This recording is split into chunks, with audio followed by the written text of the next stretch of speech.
Hi, I'm Sherazad. Join me as I speak to Anushka, Yamuna, and Brindha about how the future is female.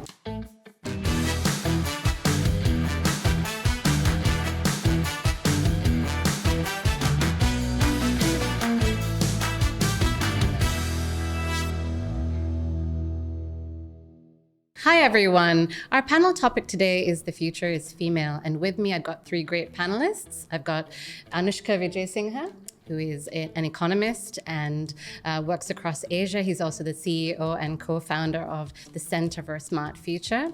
I've got Brindha Selvadurai Gnanam, who's also the CEO and co-founder of Hatch. And Brindha works very closely with female entrepreneurs.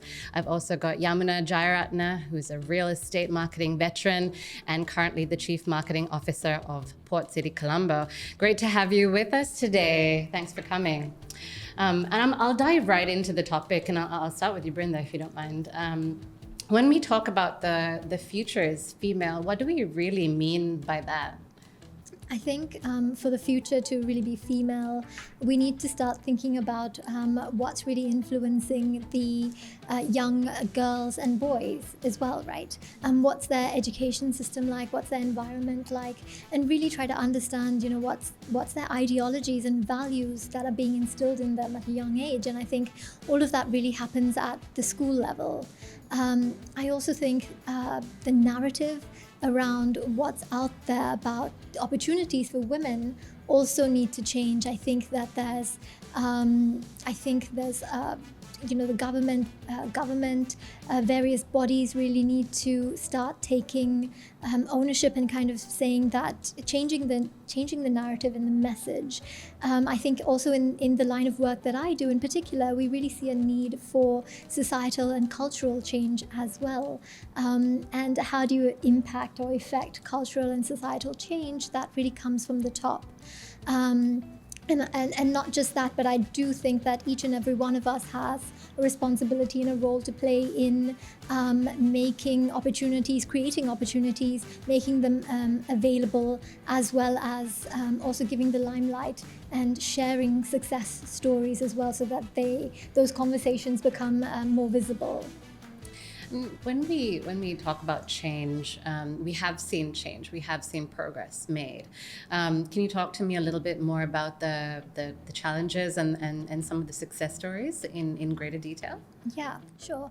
So my background is mostly working with entrepreneurs, and I do work a lot with female entrepreneurs, and I have the front row seat almost to see women, quietly conquering really interesting industries like biotech and clean tech, health tech. And while they are doing incredible work, we also see in terms of the challenges, they don't necessarily recognize themselves as leaders, because just speaking to a program that we're running, or we actually concluded in clean tech, in an industry that has 30% of female representation, our program had 70% representation of female leaders, and that's incredible for Sri Lanka. And I also think that it took effort to get the women in these businesses who are co-founders and technical directors to step up and say, yes, I do contribute, and give them a platform to really showcase their work. So in terms of building their confidence, there's a lot of work to be done as well. I mean, I can say for myself, it's a daily struggle, right? Associating yourself with a leadership position and being confident enough to say that you are a leader. Is that something that you have struggled with as well? Yeah, I think that's a struggle that probably a lot of women go through. I've spoken to so many women out there that are challenged by that. But I think, again, it's just about surrounding yourself with the right people in the right ecosystem who give you the tools and the encouragement that you need to really empower you. And I think I'm really blessed to have two incredible co-founders who are male, who do just that. And over time, you just build that confidence and you come into your own and learn to do things your own way. Yeah. Yamuna, how do you get over that constant kind of tendency to underestimate yourself, to not give yourself enough credit, and therefore that reflects across to other people as well? Yeah. So I think, especially in Sri Lanka's cultural context, and even globally, I think the facts speak for themselves. I mean, if you take, with over 190 heads of state, only 9 or 10 are approximately women. If you take parliamentarians across the world, less than 13% representation is women. If you take C-level jobs, board seats, only 15 to 16% participation globally, if you take a look at statistics, right? So women are basically not getting to the top. Why is that? Because I think women tend to attribute, whereas men, I think most men attribute their success to themselves, because they think they're awesome, and they are, no doubt about it. But women tend to attribute most of their success to external factors. I've had great mentoring, I've had this, I've had that.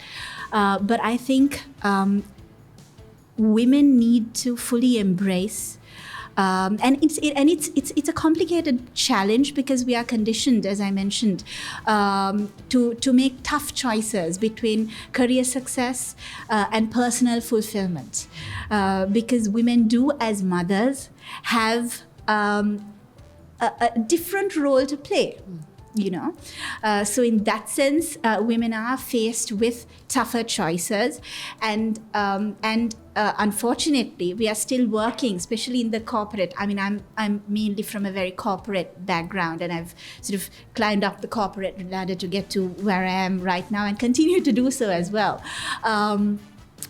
What needs to be created is not equality in the work environment, but a more equitable environment for women. Because if you take senior leadership or senior management in corporates, almost 2/3 of men who are married have children. But only 1/3 of women in senior leadership positions in companies have children. Right? Discrepancy because I mean, I'm mum. I've been in the corporate sector while I was pregnant, while after I had my children, and I went back after 3 months from maternity leave.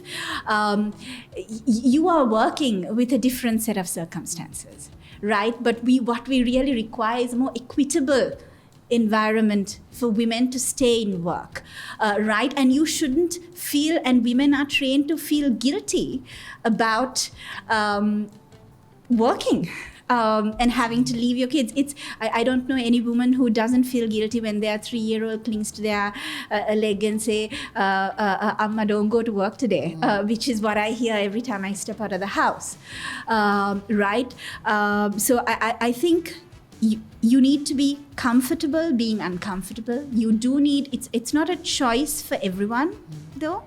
As women, we need to respect the choices that all women make. I think women need to uphold each other. And also, you need to be comfortable being uncomfortable, as I mentioned. Because as a woman being assertive, you will make people uncomfortable, and that's okay, right? But you don't need to put on a tough veneer, because if you do need to do that, that means you lack your self-confidence, and that tough veneer is what's going to gain you respect and acceptance. You don't need to do that.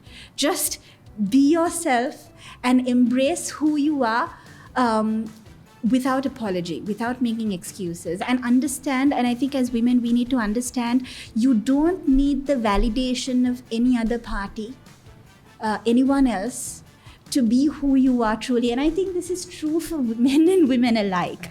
So to me, I think if you can get around that, if you can, as Brindha mentioned, if you can try and not feel guilty about being fully present in your career, and being fully present, quality over quantity when it comes to time, with your family and your children, and not feel guilty about it, and change that mindset internally and be confident in who you are. I think that's the first step in getting to that point. So you've talked about a lot about being comfortable, being uncomfortable, and while women are grappling with that, there's also the policy side of it, where we can help women not be uncomfortable or not feel uncomfortable in the workplace. And I was wondering, Anushka, if you could talk a little bit more about the policy side of things and how we can help the future be female through policy initiatives efforts. Absolutely, Sherazad. And I think given how many things that policies, laws and regulations govern in a country, in a society, without the future of policy being female, we can't contemplate a future that is more female.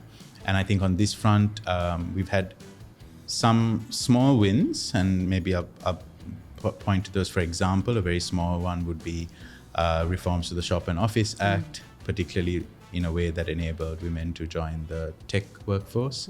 That required enlightened government officials, but also a very strong and compelling voice from the private sector and a united voice. But I can't point to too many other, game-changing policy initiatives more recently.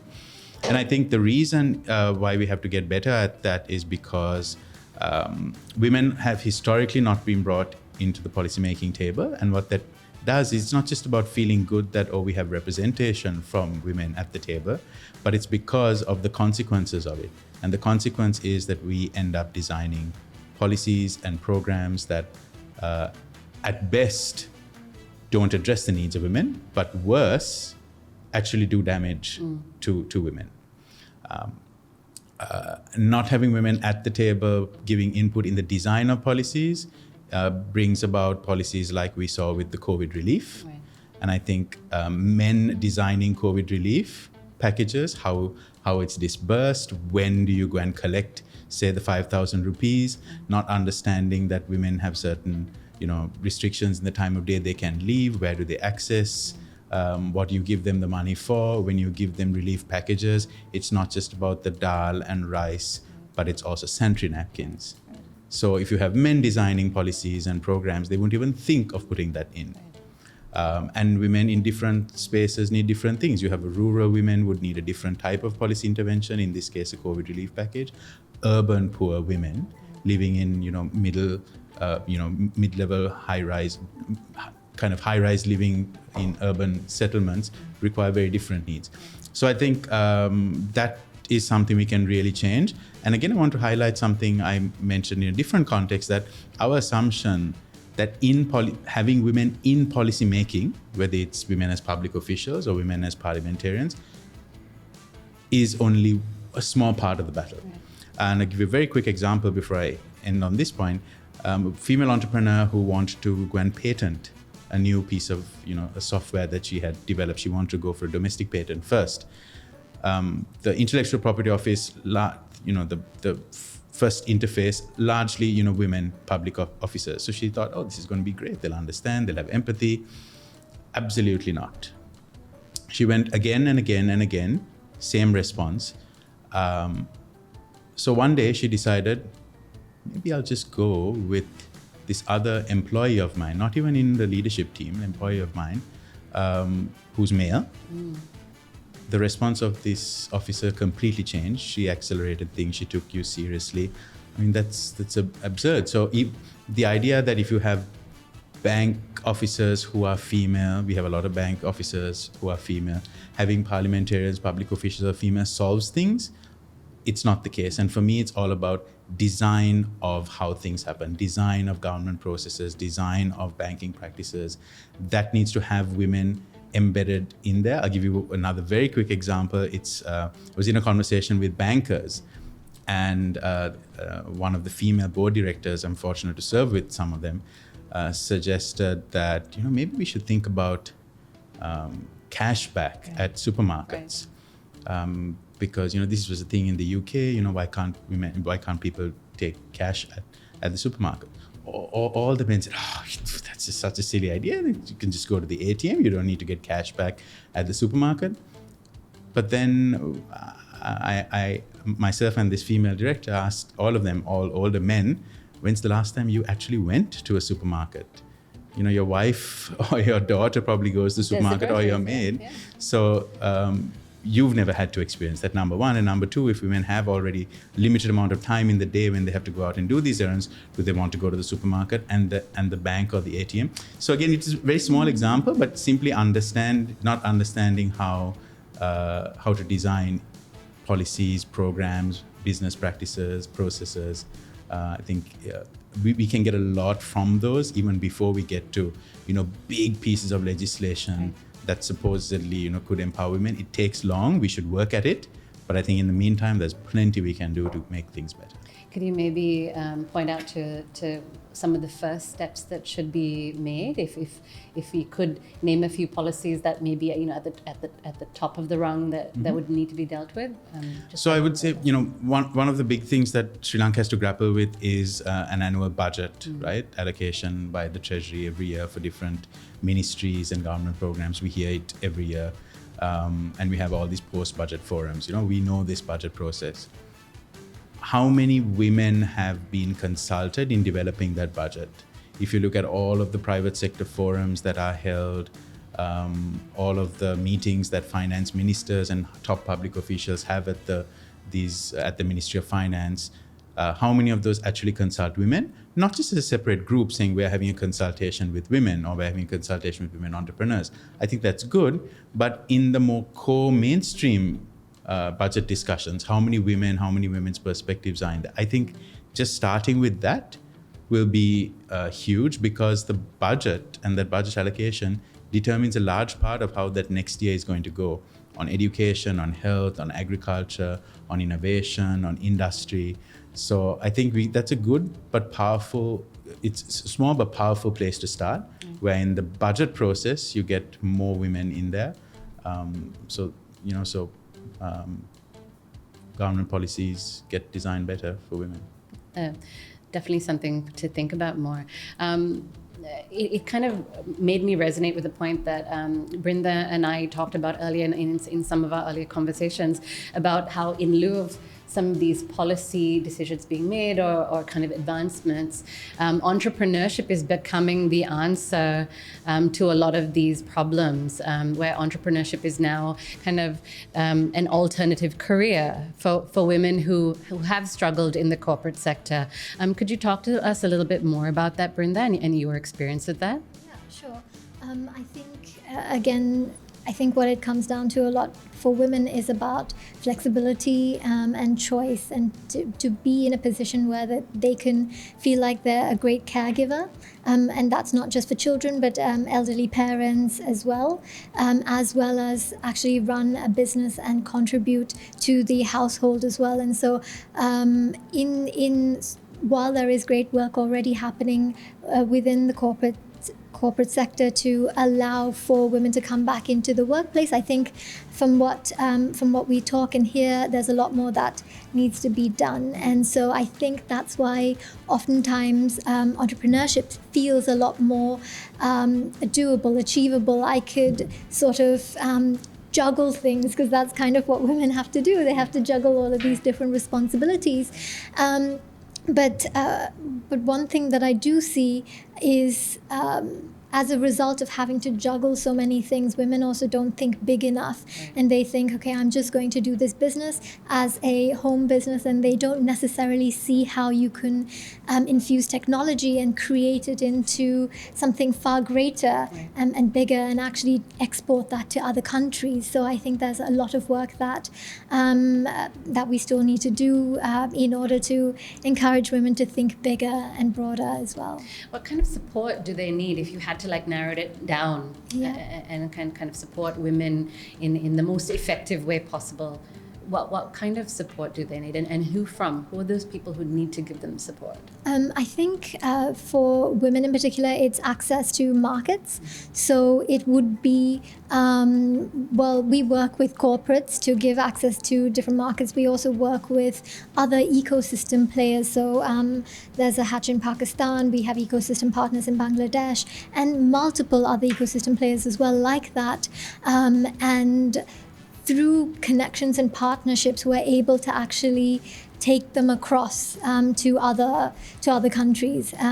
So access to market is one of them. Access to funding is another massive area that actually women need to be supported in as well. And finally, I just think it might seem so simple, but it truly is just mentorship and just speaking to somebody else who's going through the same journey as you. And I think this is, while you sometimes design programs with great experts, what I've come to realize is that if you just speak to someone who's maybe 2 or 3 years ahead of you in your journey, the amount of experience that you can gain is phenomenal. And so I really see the value in peer-to-peer learning, and really that concept of I've gone through this, I've struggled, but let me just pay it forward so someone else who's coming up the ladder doesn't have to struggle as much as I've had to. And I think building that sense of what it's something bigger that we're trying to achieve here, and we're all part of the same journey, I think needs to be communicated a lot more. And those are the kind of conversations that I'm really I'd like to be a part of. Yeah.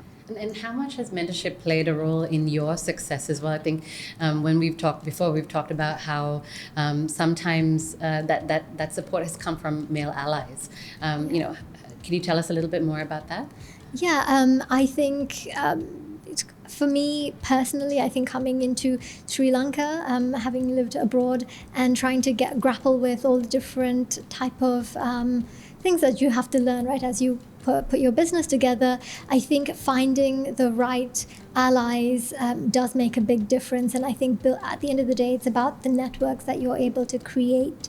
And that's not to say I'm going to use that network. I don't mean it in that way. I mean just learning and being prepared to say, right, I don't know everything, but I'm going to learn from everyone around me, and being really humble enough to have that approach, I think makes a big difference. And I think that you don't need to have like 20 years experience to be a mentor. As I said, I just think if you've experienced something, it can come off as just sharing and not necessarily this is my advice to you, but this is my experience. Take what you will and apply it back into how you need to in your journey. Yamuna, how have you seen mentorship and support, and how crucial has that been for you? Interesting question. I think I learn from every experience that I've gone through. I've been fortunate enough to have some level of mentorship, but I've always been the youngest member in the management teams that I've been in, and typically the only female member in the management teams that I've been a part of. So what I realized is, especially when I was going through pregnancy and with very young children at home, my male bosses, or I would say leaders, it's very challenging sometimes for them to relate to what a female may go through during that period as a young mother. So I think it's very important, especially in the corporate world, for female leaders who have been through that process, to mentor and to really connect with other young women who want to kind of continue in their career paths and not necessarily give up, because it's a tough choice to make. And if we want future equal representation of women in future, which is the theme of this sort of conversation, I think we need to encourage and support women to stay in work and not give up. So how do we make that happen? So I would think women who have made it, who have survived, and who have come up on top through the struggles and the experiences that they've had.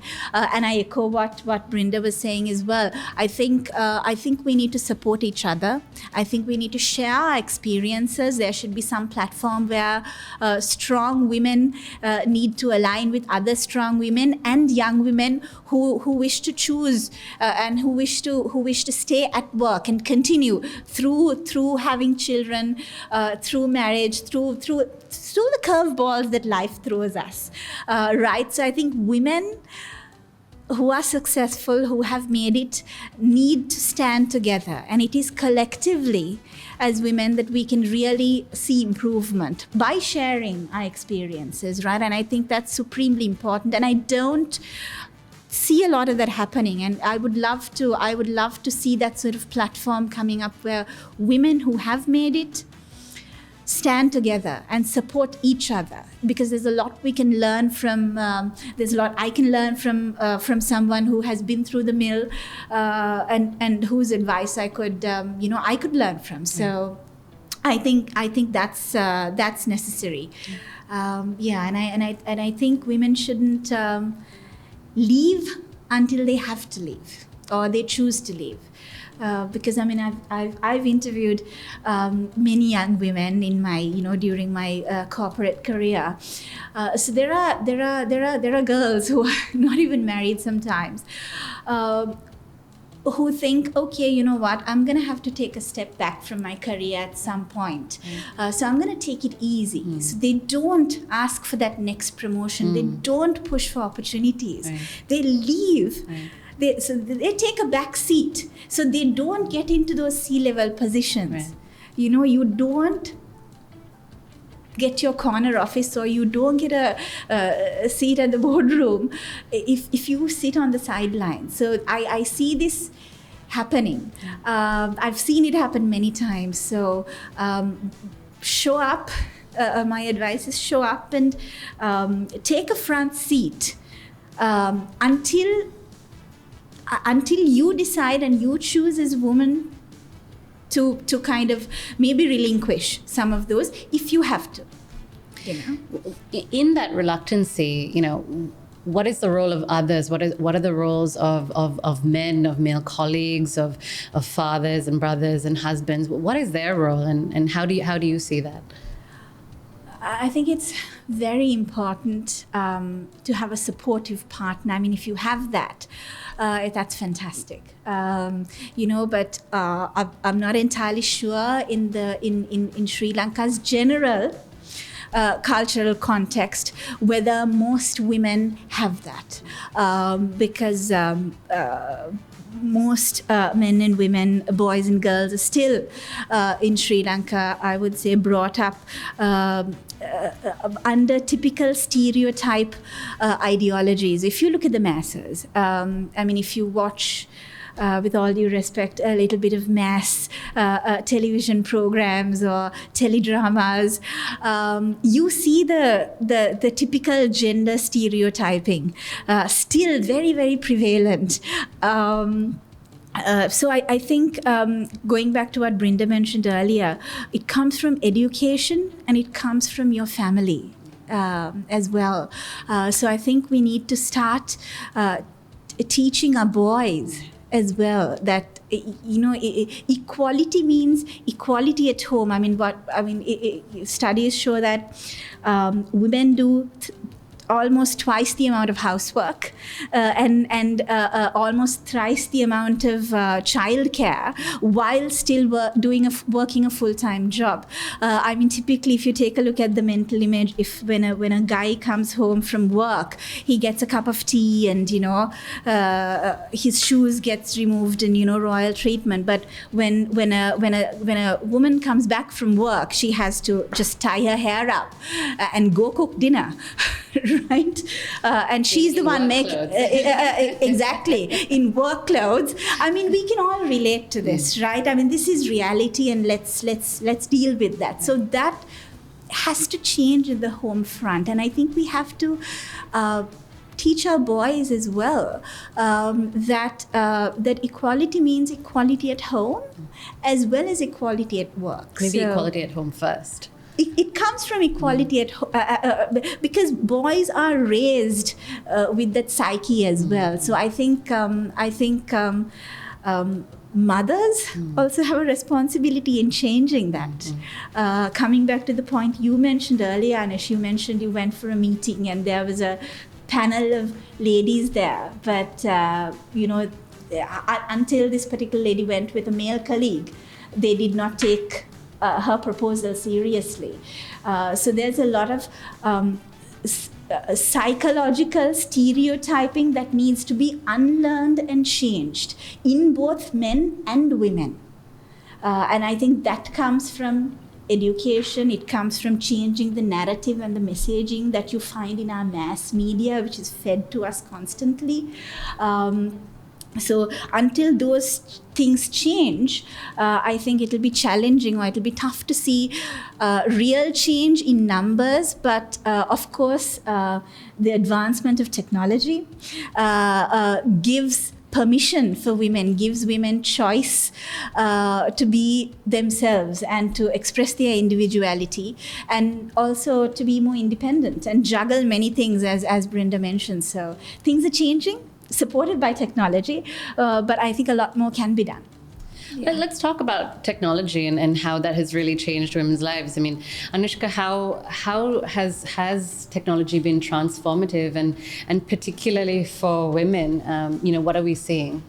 Absolutely, Sherazad. So I think a lot of the constraints that we tend to think about, structural issues holding women back, technology is offering a bright spot, right? Whether it is technology that's empowering entrepreneurship, and consequently entrepreneurship becoming a possible career choice for women,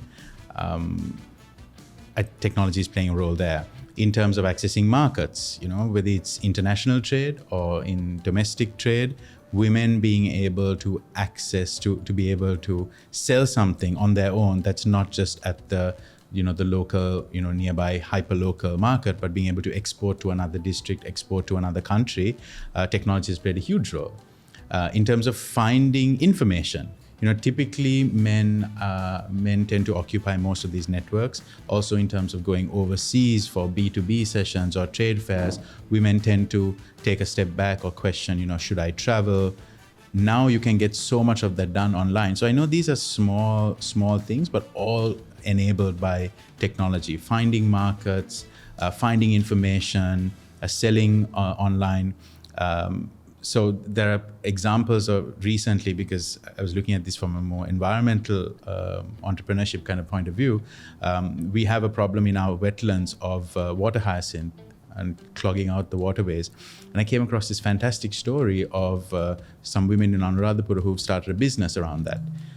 So they're not obviously following your typical, corporate career or in the local bank branch, but they're hugely empowered to now sell that on an online marketplace to areas outside of Anuradhapura. They're able to obtain information about how to do this, what is the techniques required, from women who've done this in Thailand without stepping on a plane. So technology is hugely empowering, I think, for entrepreneurship. And if, to Brindha's point, if entrepreneurship is seen as one way out or one alternative amidst this structural problems we have with women in the workplace, I think it's huge. The one thing that I would say, though, is that we can't take it for granted that technology is going to be, empowering and liberating and all of that, because the same problems in inclusion, in gender disparities that we see in school, in finance, in women's access to devices, all of this is only going to get compounded in the digital space, right? So if you already had a social norm or gender norm that biased against women, and you don't educate them, when the family has an opportunity to buy a tab, that same bias is going to come into play. They're going to give the son, not the woman. So the technology is there, device availability, great. 4G mobile technology, one of the cheapest in South Asia. All that's great. Access is there technically, but those same gender norms, the same disparities could get replicated. So I think that's something to be cautious about. While we are optimistic, while we think it's going to be this game changer, part of it will happen automatically, private initiative, but part of it still will be kind of held back by the structural issues, and we have to make sure that it comes to pass the way technology does offer it, because we can't have that technology transformation has to be inclusive. We can't assume that it's just going to happen because we have devices and we have the internet and so on. Brindha, when we talk about technology kind of being transformational, to Anushka's point about solving some of these problems of inclusion is important, right? How have entrepreneurs been trying to kind of resolve some of these kind of complex problems using technology? So in terms of women stepping up and solving more complex problems, I think I'll share one example of someone who went through she was a shortlisted candidate for a program, and she was working in health tech. And what was interesting is while she was working in health tech based in Sri Lanka, she was working with a professor in Cambridge in England. So I think, again, just putting the word out there and saying, hey, this is the problem I'm trying to solve. Who else wants to collaborate with me and make this happen? Again, it comes back down to your individual passion and figuring out why you're doing what you're doing and whether you actually have a market, and then putting it out there and saying, so I think we're moving more towards an environment of collaboration, right? And I think technology can be used to solve really interesting problems, as Anushka shared earlier, and gain that knowledge from different countries and different experts and come together to create something that's not only relevant in Sri Lanka, but actually relevant in the UK as well. And that's profound, right? So I think technology can really play a part in this way. And just sharing another example of how we approach from programmatic sense. We are working with a young girl. She just turned 18. She joined our program, and her name's Delrini, and she works off on Radha Parade. Seems like the place that a lot of innovation happens. Exactly. We need to start a hatch there. Again, really massively passionate about supporting other female entrepreneurs. So what she does is she runs a paint shop, and because of COVID, she's really had to support her family. I mean, at the age of 16, 17, she's had to really step up and see how can she support her family, and she's taken this on. And when you look at pictures of like where she's set up, it's really a shed, to be honest with you. But she still applied for the program, and she said, look, I can't join the session because I don't have a laptop, but I'm going to join from my phone. So I can't put video on, but it's okay. Like just her sheer passion to participate at such a young age and her drive to see how she could start a business that empowers other women is incredible, and we just need to give opportunity. And I think that's all really we want, that I seek to do, is just create opportunities and platforms for those women to come step forward, because she will just go on to inspire other young women around her, right? And that's just coming back to the concept of paying it forward. So technology isn't necessarily a hindrance. You kind of figure out a way to work around it as well. Yeah. In a completely different vein, Yamuna, technology is also helping women kind of find balance, right? How have you seen the women balancing or using technology to balance public or professional and private lives? Oh, I think technology has been a fantastic blessing. I think COVID was a testament to that, where your office is omnipresent through your laptop. So especially, I think what technology provides, or what I can take away from what Brindha and Anush mentioned, was technology provides flexibility, choice where you wish to work from. So you see the whole idea is we are moving away from the industrial age of working where it's a must to work from 8 to 5 or whatever, to the result or the deliverables of what is required from your work. So it's not necessarily required that you're in a certain physical space for a particular period of time. So that's exactly what women need as well, flexibility. And technology technology provides that and facilitates that in the workplace in a massive way. And of course, the COVID pandemic fast-tracked it, and it became a very real thing. In the workplace, I think technology is a massive blessing, especially for women who wish to continue in work. So one of the benefits I think that comes out from the COVID pandemic is you might see more women hopefully staying in their jobs because they can work from home on their laptop, provided they have a stable internet connection. And also what Brindha mentioned, where technology has permitted women to gain access to markets and really flourish and succeed, also showcases the fact that if women in the workplace had the flexibility without any bias or any resistance, driven by cultural norms, they can achieve fantastic things. Because women do have wonderful ideas. They have the passion, they have the drive. They can certainly multitask and juggle many things.